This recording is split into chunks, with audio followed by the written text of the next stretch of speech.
For the visually impaired, the following program is recorded at Jefferson Barracks. Scenery includes 4 brick buildings, green grass, and images of historic people and buildings. Sit back, relax, and enjoy.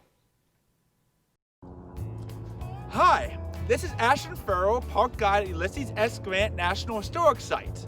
I'm standing at Jefferson Barracks in St. Louis, Missouri. Ulysses S. Grant, a young Brevet second lieutenant, recently graduated from West Point, reported to this place for his first Army assignment in the fall of 1843. The barracks bordered the Mississippi River and were described by one observer as a group of whitewashed buildings on the hills which in layers rolled back to end in a forest that stood against the sky. The post was first established in 1826 and named for President Thomas Jefferson, who had died that year. Over the next 17 years until Lieutenant Grant's arrival, Jefferson Barracks grew in importance as more settlers moved west. By the time Grant reported to St. Louis, some political leaders wanted to annex Texas and possibly acquire more land from Mexico. Among these politicians was James K. Polk, a Democrat who was later elected president in 1844 for support of territorial expansion. As such, Jefferson Barracks became the largest military garrison in the country during the 1840s. 2 infantry regiments were stationed there when Grant arrived, the 3rd Infantry and the 4th, to which Grant was assigned. The barracks also housed the Infantry School of Practice, where junior officers were taught tactics. Lower-ranked soldiers built limestone buildings to house the officers and enlisted men. These buildings faced the parade ground on 3 sides. Man wearing U.S. Army uniform. While Grant was at Jefferson Barracks, he realized he did not want to be in the Army for his entire career. Although required to attend drill on the parade grounds, he dreamt of someday becoming a mathematics professor. The first step in this dream was to eventually join the mathematics faculty at the United States Military Academy at West Point. Grant began a correspondence with Albert E. Church, a professor of mathematics at West Point. According to Grant, Church led him to believe he would be called back to a faculty position as soon as a vacancy occurred. Grant later wrote in his memoirs, quote, "I laid out for myself a course of studies to be pursued in garrison with regularity, if not persistency, while at Jefferson Barracks. I reviewed my West Point course of mathematics and read many valuable historical works, besides the occasional novel." Unquote. However, another vocation soon took Grant's attention away from his studies and garrison life at Jefferson Barracks: love. While at West Point, Grant befriended a fellow cadet named Frederick Tracy Dent. They even roomed together during the final year at the academy.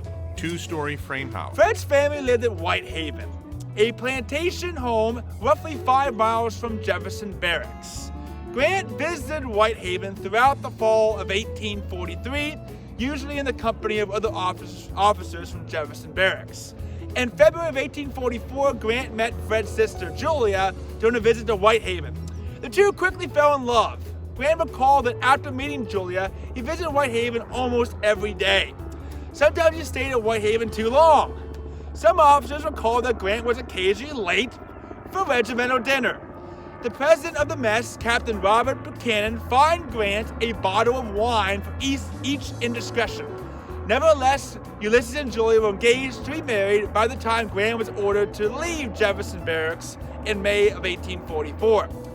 While at Jefferson Barracks, Grant observed and critiqued some of the older officers he came across. 2 hardbound volumes of Grant's memoirs. Writing in his memoirs, Grant said that, quote, "It did seem to me in my early Army days that to any of the older officers, when they came to command posts, made a study to think what orders they could publish to annoy their subordinates and render them uncomfortable," unquote. Grant's experiences in Jefferson Barracks gave him his first practical experience as an Army officer, leading enlisted men on the parade ground. He also observed the habits and qualities of his superiors, taking notes of effective leadership traits, but also expressing frustration with petty orders and targeted annoyances. Ulysses S. Grant wasn't the only famous Army officer stationed at Jefferson Barracks during the 19th century. Throughout its long tenure as a military base, the barracks housed soldiers passing through en route to every major American war, from the Black Hawk War of 1832 through World War II. Famous generals who served as young U.S. Army officers at Jefferson Barracks include Zachary Taylor, Robert E. Lee, William T. Sherman, James Longstreet, Braxton Bragg, and later in the 20th century, Dwight D. Eisenhower. In 1946, Jefferson Barracks was deactivated and transferred to the state of Missouri for use by the Missouri National Guard. Additionally, Jefferson Barracks today is a St. Louis County park, home to the Missouri Civil War Museum and a national cemetery. Cemetery with headstones and wreaths. This cemetery was first established in 1866 and was one of the largest national cemeteries in the United States. It is the final resting place of 8 Medal of Honor recipients and more than 20,000 U.S. soldiers spanning all periods of U.S. history to the present, serving as a reminder of the courage of ordinary Americans who felt it was their duty to serve in the U.S. military. Thanks for watching. Text reads Music, Guts and Bourbon by Kevin MacLeod. Images, National Park Service and Wikipedia. National Park Service logo.